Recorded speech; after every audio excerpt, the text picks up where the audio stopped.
Kovai royal care institute of nursing கல்லூரியின் விளக்கேற்றும் விழா வெகு விமரிசையாக நடைபெற்றது.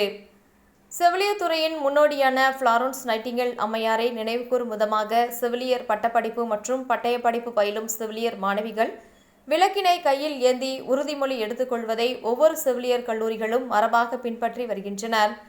இதன் ஒரு பகுதியாக Kovai royal care institute of nursing கல்லூரியின் விளக்கேற்றும் விழா கோல்டுவின்ஸ் பகுதியில் உள்ள ராமலட்சுமி அரங்கில் நடைபெற்றது.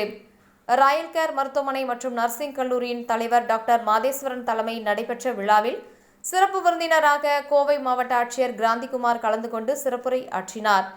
நிகழ்ச்சியில் கௌரவ அழைப்பாளராக திருச்சூர் ஜூப்ளி மிஷன் செவிலியர் கல்லூரியின் முதல்வர் ஏஞ்சலா ஞானதுரை கலந்து கொண்டு செவிலியர் பணியில் உள்ள பல்வேறு அர்ப்பணிப்புகள் குறித்து பேசினார்.